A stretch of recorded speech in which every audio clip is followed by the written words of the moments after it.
Tim Counts, who's been the president of the Twin Cities Bungalow Club for the past 2 decades. My favorite first home, I'm familiar with my family's first home was a bungalow in South Minneapolis. I think that's why I love them so much. Maybe you lived in a bungalow or had friends or family that lived in one. If so, I hope this program brings back really positive, good memories. Thank you. And now I want to introduce Tim Counts. I almost forgot about you.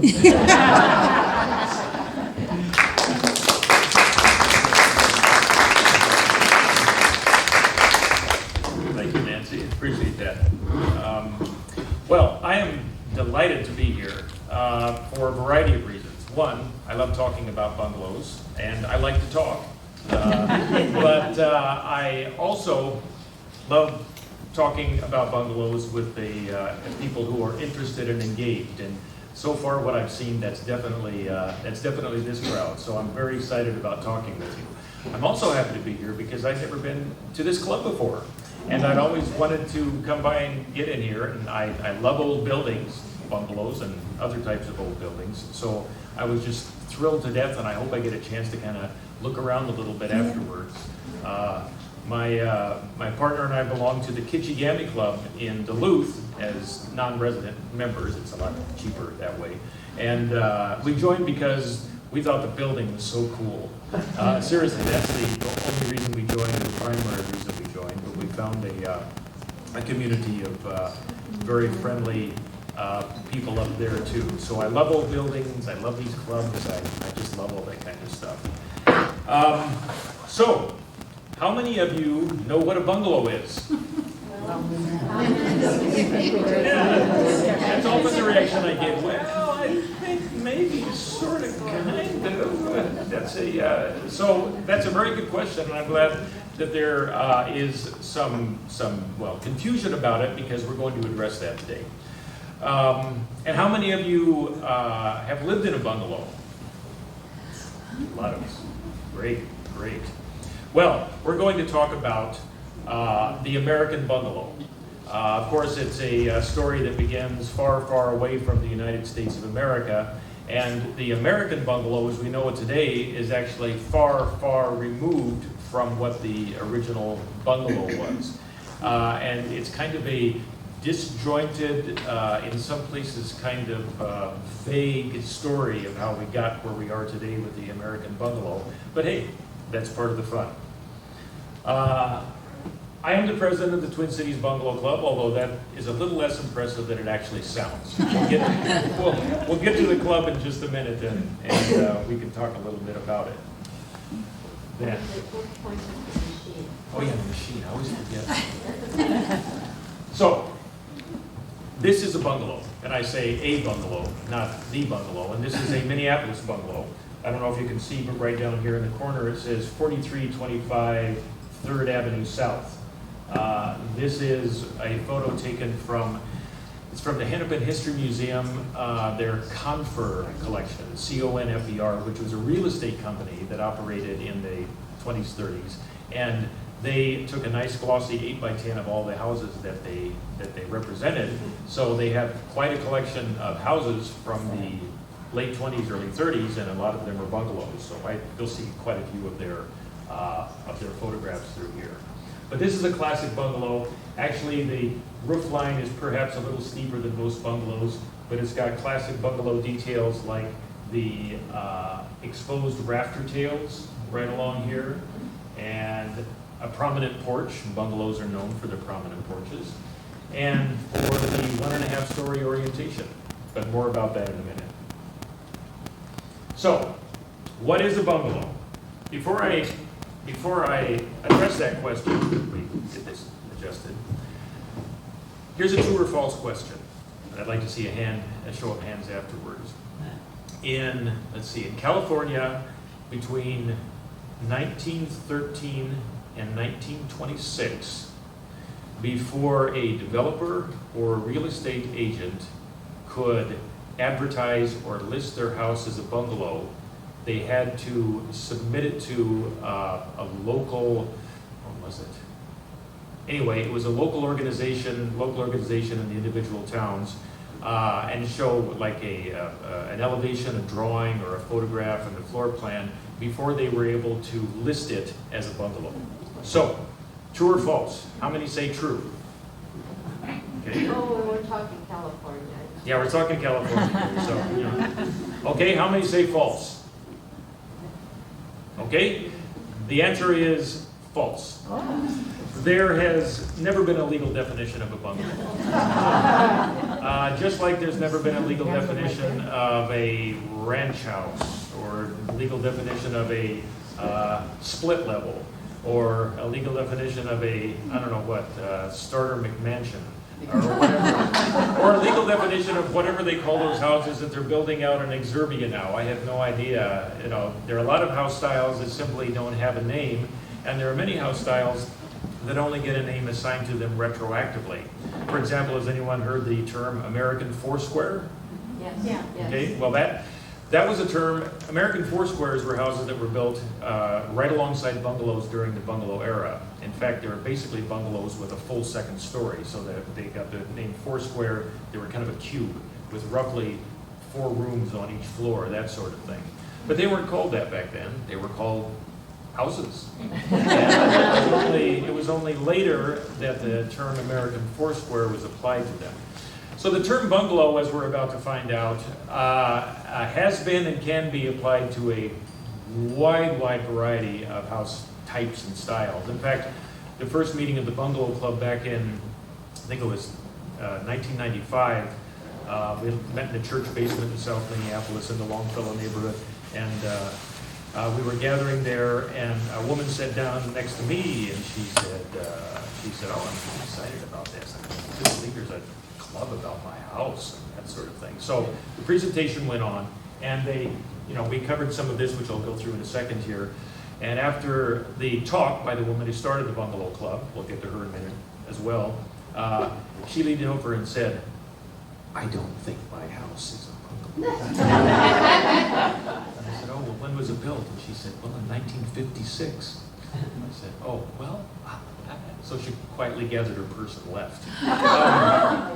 But the fact of the matter is, houses that we don't typically think of as a bungalow, like that photograph I just showed, have been labeled bungalows all throughout history and are still being labeled bungalows, newer houses.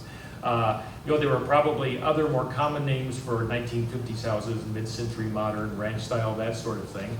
But it just shows that, the word bungalow is kind of a cozy, cute name, and it has been applied to all kinds of house styles, again, as we'll see in a minute. But typically, just for the sake of discussion here, and just for the sake of what the Bungalow Club is all about, they are a 1 or 1.5 story house, small, compact, a horizontal orientation as opposed to a vertical orientation.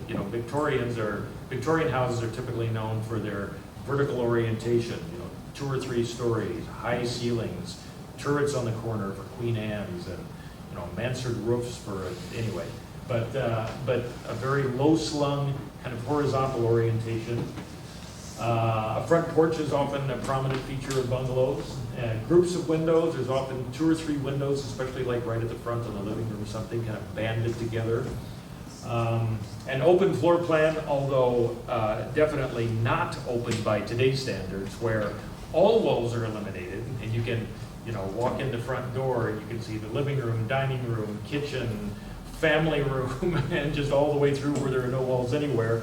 But the concept of having the colonnade or the archway between the living room and dining room was pretty radical at the time, because previous houses, Victorian houses, the rooms were a series of little boxes, often with pocket doors in between them, so that they could all be, closed off or opened up as necessary. But bungalows had a more relaxed living style associated with them, and the living and dining room generally were joined and so-called open. Never the kitchen, though. Built-ins, lots of built-ins, built-in buffets, built-in bookcases flanking the fireplace or built into the colonnade. linen closets built into the hallways, lots of built-in storage. So because they were compact, small houses, built-ins allowed storage space, therefore there was one less piece of furniture needed in that room. And at least in Minnesota, oak woodwork. I mean, that is pretty much de rigueur here in Minnesota. That is not necessarily the case in bungalows in many other countries, but there was plentiful oak here, and it's just a thing. So, real quickly, why a bungalow club? There was a woman who lived in the Longfellow neighborhood in a bungalow with her husband by the name of Christy Johnson. And back in the mid-90s and around 1994, the organization, the Longfellow Neighborhood Association, hired someone to do a contractor to do an assessment of Longfellow's housing stock and come up with recommendations.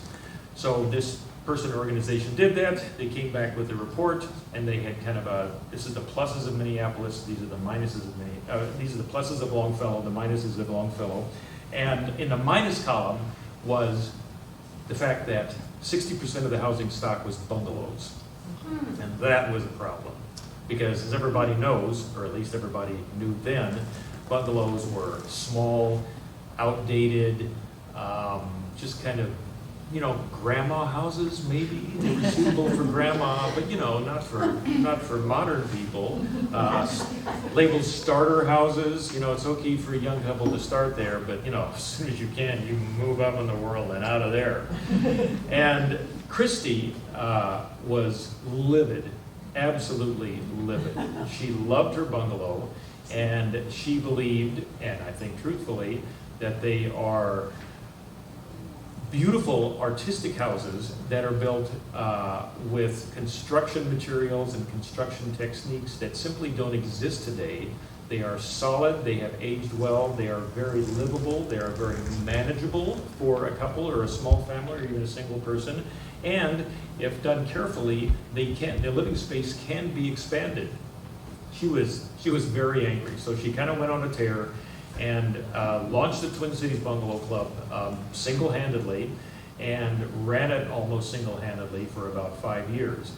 At the end of that 5-year period, the Longfellow Neighborhood Association was putting up signs around Longfellow, like metal signs on street corners that said, "Welcome to Longfellow, a traditional bungalow community," with a little image of a bungalow there. So Christy almost single-handedly kind of turned the perception around, and they went from problem houses, disposable houses, houses with no name really. Everybody knew what they looked like, but they were just those little old houses in old neighborhoods and that sort of thing. So she single-handedly was able to kind of turn it all around. After about 5 years, she was pretty burnt out doing that, and she kind of made a call for volunteers for board members, and so 6 of us showed up at her house for the first meeting, and she dubbed us the board. And then she said, "Here you go, have fun with the club." And I'm the president because everybody else was faster at saying, "Not me," when it came time to electing a president. So it's one of those situations where I didn't step forward, everybody else stepped backward real quickly. So, but the club is actually run among our board members in a much more kind of cooperative, egalitarian sort of manner. So I really don't have all that much power to say when it comes right down to it. But we are an all-volunteer organization. Every cent we take in from a fee for our presentations or membership dues and that sort of thing just goes right back into the club. It's a labor of love with the emphasis on labor sometimes. But anyway, that's kind of the Bungalow Club. So, the origins of the bungalow. This illustration here is a very old illustration, I forget when, from, 1800s, 1700s, something like that, of where the bungalow came from. The great-great-great-great-great-great-grandmother of the bungalow. And these are structures that were found in India. And British colonialists noticed them when they were there, occupying the country. And bungalows were typically houses that were kind of administrative in nature. They were local government, sometimes military, very utilitarian, mud brick walls, thatched roof, and they were, featured, an open floor plan inside. It was basically 2 rooms you could flow between. And it had a veranda all the way, part way or sometimes all the way around the perimeter that the roof deck came over and covered. So they were practical, they were cool in a very hot climate, and they were, kind of cozy, very informal and cozy. And so the term, they call them bangala or bangla or bungla. I've seen all these referenced, but it was a term that the Indian people used. The British picked it up and kind of brought the general concept of they turned it bungalow. I'm not sure how it happened. It turned into a bungalow. Brought the concept to England. Here's a postcard I found in an antique shop a long time ago. Down here at the bottom it says Singapore, Bungala, B-U-N-G-A-L-A, for European and Federated Malay States. So this is kind of a variation on the early Bangala or bungalow. You can kind of see, the general form and shape, the horizontal orientation, the low-pitched roof, the overhanging eaves. You kind of get the idea. And here is a British bungalow. And British bungalows proliferated in England just like they did in the United States, roughly the same time, a little earlier. But British bungalows don't really look like American bungalows. British bungalows, even those built later, look pretty much like this. Again, the similar form, you kind of get it, but they look very different than the American bungalow. But the British had a much broader definition of the word than we do now, even. And in Britain, bungalow became known as a casual kind of resort or seaside house. It wasn't so much what the house looked like or its size or the orientation. It was more about its function. So bungalows were often second houses owned by wealthy people that they went to during the summer or at least during the weekend. So this says bungalow at Birchington-on-Sea. And that, I don't know, that doesn't look much like a bungalow to me, but they called it a bungalow. This is what they called a bungalow. So again, it's not the style of the house, it's not the look of the house, it's the fact that it was a getaway house. It certainly has a relaxed look to it with the thatched roof. It's an informal house, again, that the family would move to in summers or on the weekends. But yep, they called this a bungalow. And you think that's weird. Designed for a riverside bungalow. Again, that just shows that the word became detached completely from the original house form, and it came to be more of a getaway house or a resort type house. But that's one of the weirdest bungalows I've ever seen. So, we need to talk a little bit about the arts and crafts movement. And by arts and crafts, I assume you all know that we're not talking about, using pipe cleaners to make little animals. We're talking about the arts and crafts movement, again, which started in England. Let's see, it was started much earlier there in the 1870s. William Morris, you probably heard about William Morris, the designer, was a primary proponent of the arts and crafts movement. And the philosophy of the arts and crafts movement was an embrace of the natural world, whereas the Victorians, it was more about we need to keep the natural world out. It's scary, it's dirty, so we'll build these houses with layers of drapes and protect ourselves from the natural world. And if we do go out for a picnic, we've got to wear our wide-brimmed hats and take our parasols and our full-length skirts, and the men have to wear suits with ties and Eton collars and the whole thing. But the arts and crafts movement encouraged an embrace of the natural world, both as a practical lifestyle matter and also as a decorative style. Plants and flowers and all that was very much molded and integrated into the decorative objects. Less formal living style, blurring the line between indoors and outdoors, hence the big front porches that were wide open, especially in warmer climates. And of course, arts and crafts was all about giving respect back to the craftsman or craftsperson.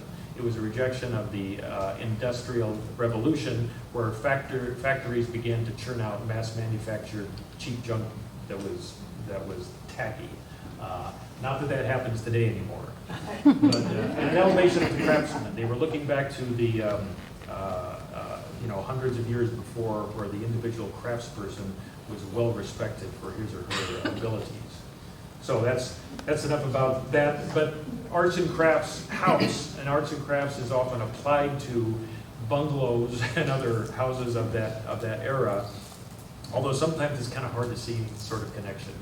We'll get a little bit more into that. So this is a California bungalow, and you don't find few if any bungalows in the Twin Cities in Minnesota in 1913, because of course things that start in California, it takes a while for them to march across the rest of it. Things that start on the coast, it takes a while to reach the Midwest, especially back then.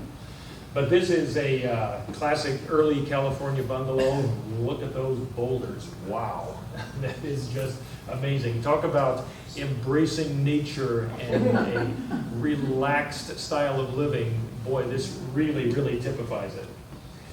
Here's another. Yeah. If you look on the internet, there are hundreds, on eBay or something, there are hundreds if not thousands of postcards like this that were made. And of course in California with the climate, you could grow flowers and bougainvillea and all kinds of things, and really have a good time. The colors are kind of cranked up on that, but I've got a feeling those were hand colored for the postcard. There are other bungalows. Anybody know where this is? Chicago. This is a classic Chicago bungalow, and these look very little like Minnesota bungalows, and they look very little like California bungalows. But Chicago was a colder state, so the porch has been reduced to this little entry over here. And California bungalows often have this kind of round bay on the living room with windows in it. They often had tile roofs.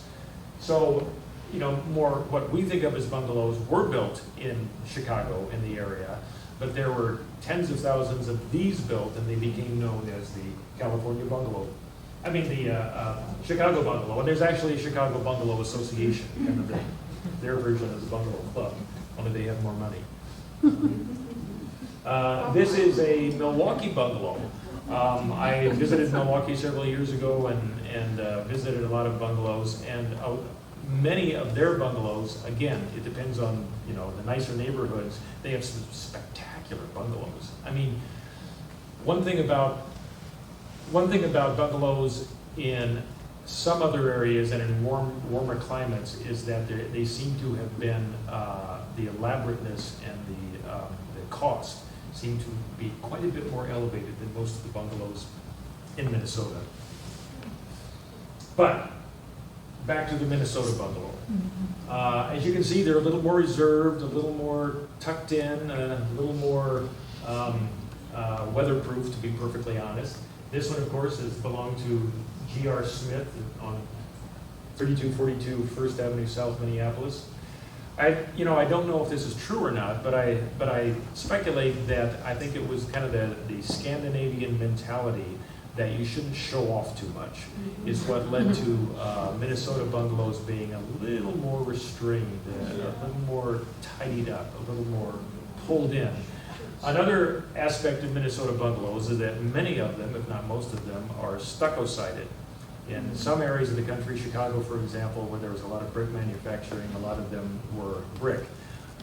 There were and there still are some wood clapboard-sided bungalows in the Twin Cities, but those aren't as weather tight. Those are pretty drafty. Insulation technology had left a lot to be desired at the time. And stucco was a very durable product, and it seemed to proliferate here. And so there are many, many, many bungalows that are stuccoed, which I think is great. My bungalow is stuccoed, and I'll tell you what, it's the original no-maintenance siding.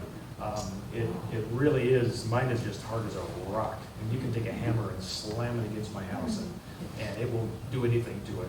I had to have my window box replaced because the bottom of it rotted out because previous owners left dirt in there for, 80 years.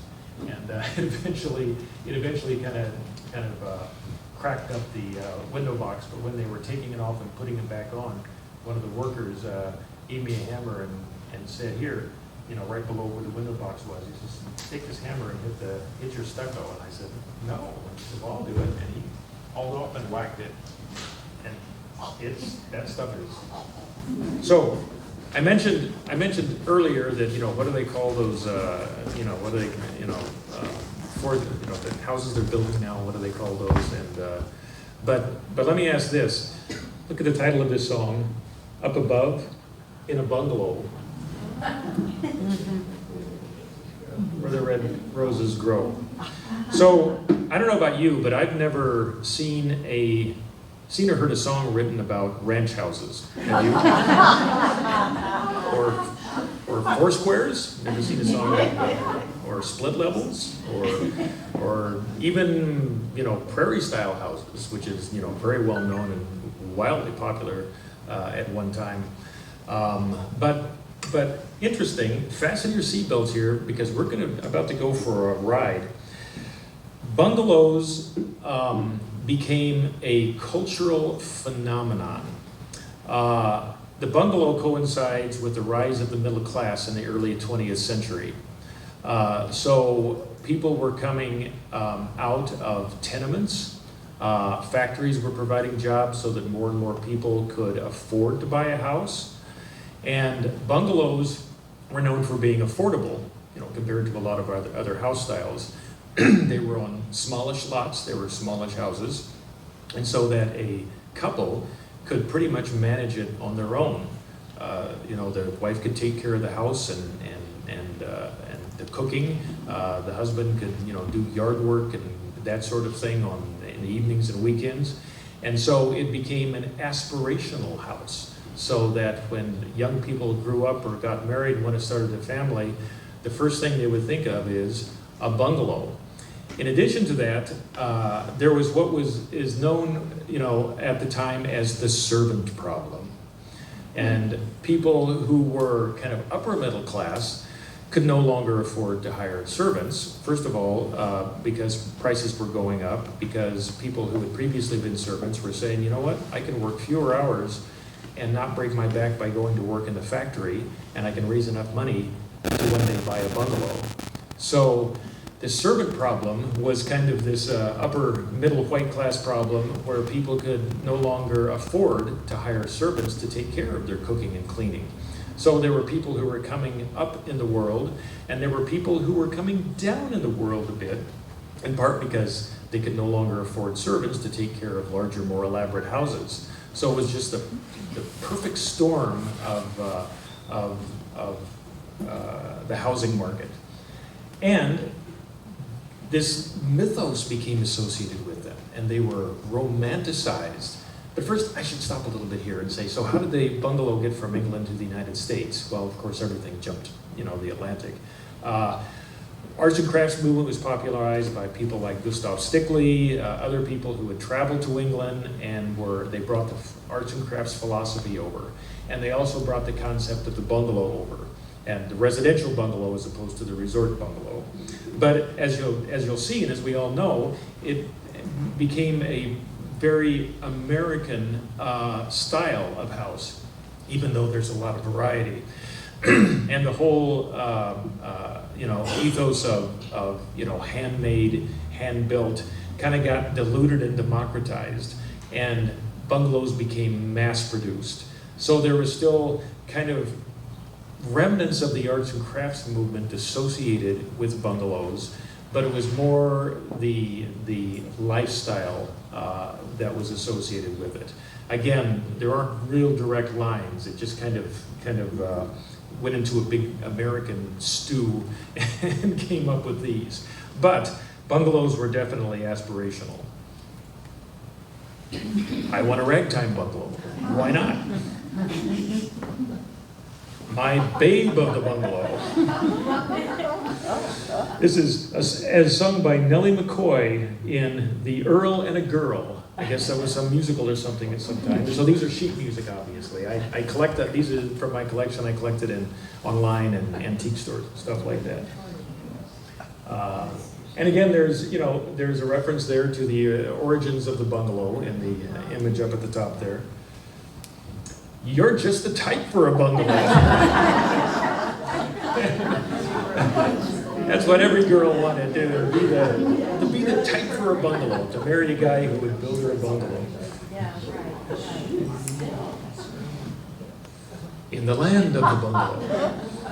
And it's interesting, up at the top it says, to my old friend, it's hard to read, written, there's the Idaho, it's hard to read, written at the top here, to my old friend Jack Smith, January 28, 1929, from George somebody. So it was a gift that somebody gave to somebody, I guess, who was getting his own bungalow, perhaps, who knows.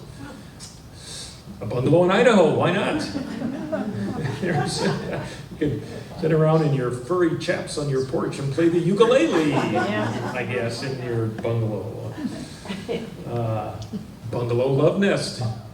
Again, this kind of a English style, larger style house. A bungalow, a radio, and you. What more could one ask for? Well, that's quite a view outside the window there. My bungalow doesn't have that. Even though these were largely urban houses, the romantic ideal of it often had them set out in some hilltop in the country somewhere with a beautiful vista off in the distance. But there they are sitting with their radio with the speaker on it there, and their lamp, and their cozy little, and they're dressed up in his suit and looking out their window. Bungalow dance. And again, we have a reference here, kind of to the origins of bungalows. I have also a collection of 78 RPM records that have bungalow songs on them, recordings of these, musicians and singers at the time made. I've even got an old Edison, what do they call them? The round, what do they call those? The round, the cylinder records with a bungalow two-step on it. In our little Loveland bungalow. I'll build a bungalow for you. And there's the bungalow. My heart is a bungalow for two. And that is the weirdest looking bungalow I have ever seen in my life. A upside down, heart-shaped bungalow. Wow, it's like one of those roadside attractions. That is a weird one. Our Bungalow of Dreams. This was one of the most popular songs, and there are tons of records out there and a lot of sheet music. The song Our Bungalow of Dreams. It was very popular. This particular one is advertised, Mademoiselle Betty with the Gilded Cage. She apparently did a recording of this and then they were selling sheet music, but it was also recorded and sold by Russ Wildry and Bill Sheehan, the Rayovac twins, as it calls them down here. And he's got a bungalow. And yes, you may not have realized it, but the bungalows were actually a little bit naughty. I've got the lyrics here to this song. He's got a bungalow. I'd like to read them for you real quickly here. He's got a bungalow. Billy O'Brien all winter was trying to save every penny he earned. Nobody knew the reason why. Nobody saw the twinkle in his eye. Now he's not working, and now he's not clerking. It happened one summer's day. Took every cent, and away he went. Now all he does is play. Here's the chorus. He's got a bungalow right by the water. He's got a bungalow, and say you oughta see him lounging around, free from care and strife, swimming with the women. Lawdy, what a life. He's got a bungalow throughout the summer, down where the breezes blow. He goes roaming round the beaches, giving lessons to the peaches Swimming is not the only thing he teaches down at the bungalow. Verse 2, you'd never know him, oh, you'd never know him. He's picking them up by the score. He's always out there on the sand, leading a different girlie by the hand. They flock around him, and oh, how they hound him. All day they keep passing by. He gets them all, the big and the small. You know the reason why. And then there's the chorus, and then it finishes with, May sits down at that piano. Faye keeps singing high soprano. He does a one-step round the room with Anna down at that bungalow.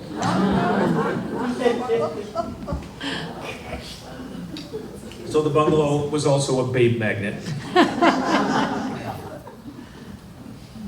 And there were movies made about bungalows. Not as many, but I have found a few out there, and this is actually an advertising card that they would tack up on the theater to advertise. This obviously looks like it's 1930, so it was kind of after the bungalow era, which in the Twin Cities ended in in Minnesota ended in the late 1920s. The bungalow era ended earlier in California. But let's get back to the Minneapolis or the Minnesota bungalow. This is the residence of Ellis Dale, 4824 Washburn something. The rest of it's cut off. But there are lots of postcards out there with people's bungalows on them. At the time, actually, there would be salesmen who would go around and offer to take a photograph of your house and then sell you postcards so you could send them to all your friends. And a lot of these postcards I have are actually written on the back, here's a photograph of our new house, come visit us. They were sold by, plans were sold by lumber companies. This one down here says Ingsvoldstad Lumber Company, 707 Central Avenue, Minneapolis, Minnesota. One of our new bungalows priced $2,800. So people could buy a house at the time for around $2,000 to $3,000. Here's one in South Minneapolis. I have a friend whose grandfather actually helped build this. He took me by one day and showed me the house, which is still standing and looks pretty much like that, and says, my grandfather drove me by when I was a kid and said, I helped build that house. Another Minnesota bungalow. Notice notice that this little feature here, that's called a jerkin head, or clipped gable. And it's just a little architectural detail that is on some bungalows. This again, these are all vintage photographs, of course. Again, a bungalow, nice screen porch there. The sign there, you can't read it, but it says for sale. This is from the Confer Realty Company again.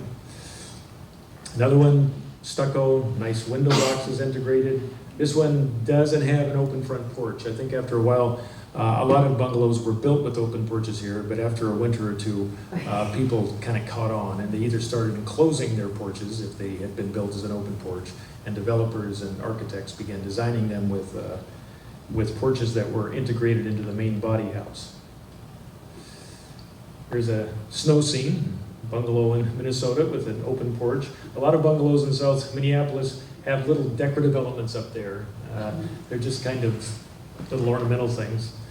This is interesting. This is an advertisement, and it has the address up there, but I can't quite read it. But what's interesting is what's written in the description here, and you can't see it, but this is the kitchen.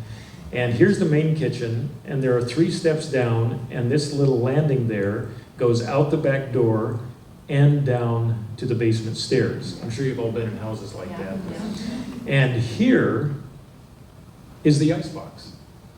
Because bungalows didn't have, the electrified refrigerators, the monitor top refrigerator, which was the first one that didn't occur until the late 1920s. So the vast majority of bungalows when they were built, and for the first decade or so, had an icebox, with which of course they would have to wait for the iceman to come and deliver the weekly, or I don't know, twice weekly in summer or whatever, block of ice.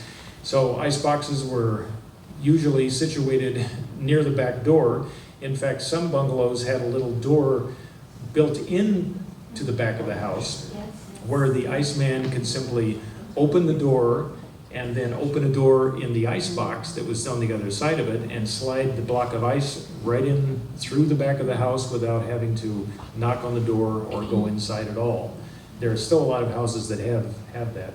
My bungalow has a little niche right by the back entry door, where I have coats and boots now, where the original ice box was. And it says, right here, it says, the ice box, instead of being in the kitchen, is placed alongside the cellar entrance, a much better place and one that will be less costly to operate. It drains into the laundry tubs in the basement, thereby making it free from any possible chance of sewer gas or other troubles that bring fumes. I guess so. It wasn't so. As the ice melted, it drained down into the laundry room. But notice that the housewife, every time she wanted to go to the ice box, she would have to go down 3 steps to that landing and get whatever she wanted to put away, and then back up 3 steps. Can you imagine? Can you imagine? A lot of bungalows in the Twin Cities now have a problem, including mine, is that the kitchen configuration doesn't include any room for a refrigerator because they were often not in the kitchen proper. And so I have actually smaller appliances, a 24-inch wide refrigerator and a 24-inch wide oven in the place where the original big stove was put. There's simply no other place to put it.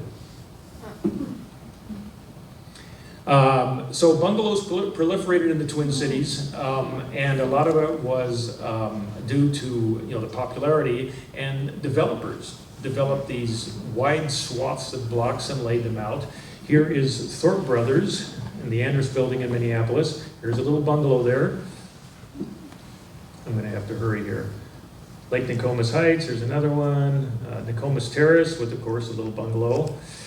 Here's a page from that catalog, and it's talking about how idyllic the Nokomis Terrace is going to be as it's developed. And right down here in the corner is this image, a tasty cottage. It shows a little bungalow. Keats Magazine was published here for several decades. It was a nationwide magazine, but it was published in Minneapolis. And it featured, I've got a bunch of copies of it that I collected online. It's also available in scanned version online. But here's a 1915 edition that was the special bungalow number. So it was all about bungalows. Each Keats magazine had several house plans in it. There were usually bungalows in later years, but this was a special edition all about bungalows. They sold plan books for bungalows. Here's Keats magazine, and here is the modern homes with the bungalow that you could buy from the magazine. Here's a plan, Snell Sash and Door Company, woodwork and hardwood flooring, Selby Avenue in St. Paul. And here, just real quickly, I'm just going to run through a bunch of bungalows in Minneapolis and St. Paul that I snapped. I'm sure they all look very familiar to all of you, but they're just classic. This is a very modest, very compact bungalow. Prominent front porches. Again, a little odd decorative design that somebody came up with. Here's a nice, handsome, look like it could be in Chicago or Milwaukee. Nice, handsome brick one. Bungalows. A great little wood painted bungalow. This is in Bryn Mawr, really nicely cared for. Brick bungalow, there are a few around, there aren't that many locally. Another one, it's a nice one, I wouldn't mind living there. A colonial style bungalow with a kind of a colonial style. Stone bungalow, this is in St. Paul. Very rare in this area to have stone bungalows. This is kind of an Englishy, Tudory sort of bungalow. Again, the bungalow is more a house type than a style, even though the classic, overhanging eaves with the exposed rafter tails is what we normally think of. They call these bungalows. As long as the term bungalow sold houses, they would call it a bungalow. And here is a bad bungalow, or a bad remodel. This was, unfortunately, this happened widely before, again, this is before the Bungalow Club and before the Bungalow Club revival, which actually started back in the 1970s nationwide. My watch thinks I'm asking it to play a song about bungalows. But when people, these were just old grandma starter houses, who cares? You need more room, just stick a thing on there. So there are a lot of these fortunately, this kind of thing is uncommon nowadays, because I think people realize it. We actually, our tour one year, we hold an annual house tour. Many years ago, we held a tour of bungalows that had been expanded, usually up, but that an architect who was sensitive to the style and scale of the house had designed the expansion. So all the houses on the tour were showing how to do it right, essentially. Bungalows are small and people do need more room in them, but there's a right way and the wrong way to do it. This is a wrong way. I'm always afraid that the owner of this house is going to be in an audience. Excuse me. This is, a Sears house. This is actually a Sears kid house. And it's a longer story, but there are actually very few kid houses in the Twin Cities. We had an expert from the Chicago area, a woman who had written a couple of books on kid houses. By the way, Sears was not the only company that made them. There were, I don't know, 8 or 9 nationwide companies, including Montgomery Ward, that made and sold kid houses, where you would order it out of a catalog and they would ship the lumber, the windows, the door hardware, everything, and deliver it to your lot. And then if you were handy, you could assemble it yourself with the instruction book or hire someone to do it.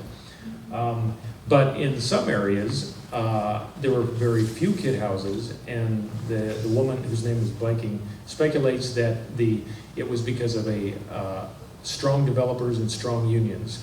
And so they wanted to control the housing market. They didn't want people, bringing in their, it's kind of like shop local versus ordered off Amazon kind of thing. So there were just not that many. This is the Ashmore, one of the higher end Sears kid houses. And this is just an absolute exact, right out of the catalog. The house itself is the Ashmore. Here's the entry. Sorry, the photos are kind of dark. It's beautiful, large house. There's the fireplace single nook. It's up 2 stairs off one end of the living room. Never seen that before. And this is a kid house. This was a kid house. Of course, it didn't come with the fireplace and a pile of bricks. You would hire a local mason to construct a fireplace once you got it there. But everything else, the benches, the trim, the windows, all that was included in the kit. There's the dining room, the door hardware, all of that was included in a kit typically. This is, it's not a Sears kid house, I forget the company, but this is it's a model called the Hollywood. And the woman who knew kid houses identified this. But she was pretty sure, she said, she'd have to get inside and examine the floor plan and everything, but she was pretty sure this was the Hollywood. And she's pretty sure this is a kid house called The Miracle, for unknown reasons. But she's pretty sure it was. Again, she couldn't say for sure. Let's do a quick gallop through. Could I? Yeah, you got 5 minutes. Yeah. 5 more minutes? Okay, thank you very much. We'll run. A quick gallop through the interior of bungalows. See, I told you I could just talk about this forever. Some of the features of bungalows, which I'm sure you'll all be familiar with. Front porches are prominent. These are just a couple of porches from houses that have been on our annual tour, and just make, this is a sunroom off the front of a bungalow. Again, these became more and more common because of the climate here. Because porches like this could only be used, maybe 5 months out of the year. So sun porches are quite common, especially in larger houses, actually larger than bungalows. These are from the Minnesota Historical Society. These are some photographs of a bungalow interior. Notice in these photographs, none of the furniture is arts and crafts, what we think of as like stickly, as mission furniture. But actually, a lot of people just didn't have mission furniture. They had stuff that was commonly available to everybody at the time, upholstered furniture. But you can see the archway between the new rooms, between the living and dining room, the classic brick fireplace with the flanking built-in bookcases, some nice woodwork detail there, wall sconces. This is, kind of a romantic revival. The mission light fixtures you see that are very square, very rectilinear, those actually were not the most common the most common style of lighting in bungalows, at least in the Twin Cities here. You know, kind of higher end, maybe artistic people would have those because they were kind of cutting edge designer, but most people had kind of romantic revival or what was called colonial revival, even though those light fixtures didn't resemble colonial lighting very much, but other styles were most popular. And there again is another angle there of the big stuffed sofa. These are some Twin Cities Bungalows photographs that I took. This is a small bungalow near 50th in France. Again, the brick fireplace with the flanking bookcases. A Stickley settle, Stickley furniture. She had collected some nice vintage furniture. This is the only Boulder fireplace I've seen. This is over in St. Paul near the State Fairgrounds. This is the only stone fireplace I've seen in Twin Cities Bungalows. And again, this is probably Stickley or Limbert. This is in a bungalow, actually, that brick bungalow that I showed you earlier. Unusual because of decorative tile. Most fireplaces locally were not. This is just classic Twin Cities bungalow fireplace and bookcases. This is an unusual bungalow in the Longfellow neighborhood of Minneapolis, where the original owners had painted murals around the dining room. It was really cool and still in good shape. A little waterfall, who knows, maybe that's Minnehaha Falls, I don't know. Built-in buffets, as I said before, are just a typical feature of, your dining room didn't have to have room for a sideboard or a buffet if it was built in. So that, again, compact houses. Here are some other examples of really nice built-in buffets. Again, this is a classic Twin Cities bungalow buffet. Another one. This is a very large bungalow that this one is in. And here's one, I'd never seen this before either. This is a built-in buffet, but it's up on legs like a piece of furniture, which was kind of odd. I guess they wanted to dust more or something. I don't know. Bungalow kitchens are known for their classic birch cabinetry in the Twin Cities. It's not the case in every part of the country. This is a newly done bungalow kitchen by a woman in St. Paul. We just had her on our tour this year. And she kind of redid this kitchen herself. She had the tile installed. This is not original, but the style of the entire kitchen is very much in keeping with makes it a very vintage looking kitchen. Again, classic birch cabinetry. Oftentimes under a sink, they had ventilation so that moisture, wouldn't build up in there and ventilate it. This is a great house in St. Paul. It's got its original wall-hung kitchen sink there. Very rare to find those. And they actually built this little enclosure to go underneath it. Breakfast nooks. I've got a breakfast nook in my bungalow. This is not it, but again, a built-in that is very handy. You don't have to have room for a table and chair. Little breakfast nooks like this take up much less room than a table and chairs do. Here's another breakfast nook. This is really a beautiful high-end one. The light fixture is vintage, but it's not original to the breakfast nook. They never would have had something that elaborate in there. But notice back in the corners here, it's got these two little built-in display cabinets. I've never seen that before either. Again, that's not a common feature. Bathrooms. I love, when people think of maintaining or restoring or preserving vintage houses, they seem to always think of the woodwork.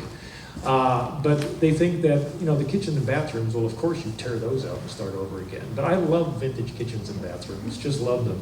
And here's just some quick examples of, this is one that's really, really elaborate, all still original. It's amazing, amazing. This is the shower in the other corner of the room. This is the laundry chute. This is the detail on the tile work. It's beautiful. That's it, folks. Thank you for listening and thank you for your time.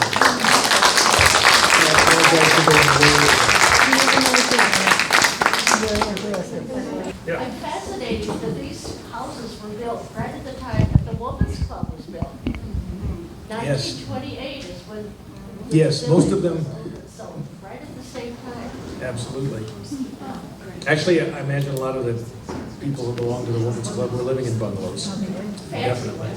Any other? Do you have any information, how many of the bungalows really preserved and how often do they get converted to something enlarged, or the additions, some good, some bad? Do you have any idea? No idea. Thank I you. mean, that would take a lot of surveying and a lot of, Right. I'm afraid we don't. There was a question over here? What are some of the neighborhoods in Minneapolis that you Some of the neighborhoods, boy, we actually have a list on our website of some of the neighborhoods. Essentially, any, the cities, there's kind of a ring of bungalows as cities built outward.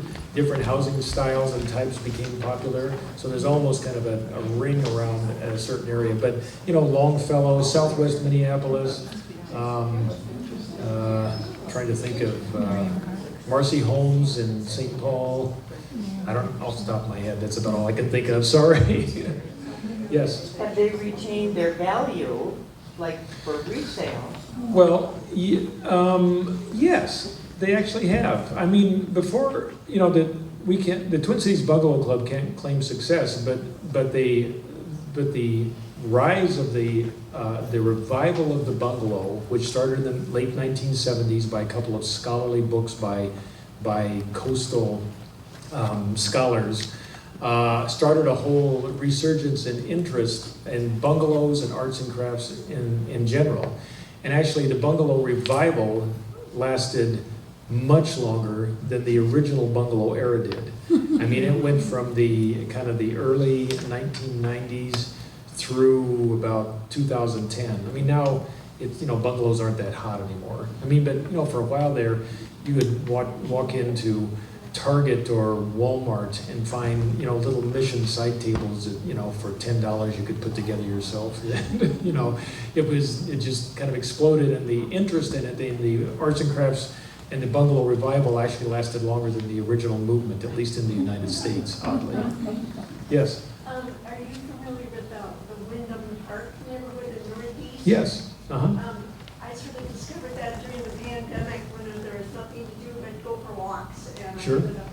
I've noticed how beautifully painted those bungalows are. Uh-huh. And just vibrant colors that are just not very Scandinavian at all. Yeah, it's, the Bungalow Club advocates to the greatest degree possible the preservation of the original features of bungalows. We understand that they need to be altered to fit modern lifestyles, electronic gadgets and kitchens and that sort of thing. But we advocate, preserving, because that's a value, It's like, you remodel a house with the latest styles, and it's like almost before your remodel is finished, it's out of date. It's like Home and Garden TV is just constantly churning new styles, new colors, new this, new that, update, update, update, update. And so anything you put in that's contemporary is going to be out of date pretty soon. And so the way I look at it is, if you preserve the classic style of the house, that's going to be stylish for far longer than anything you can, pull off the shelf at the Home Depot and put into it now. All right, thank you. Thank you, Kate.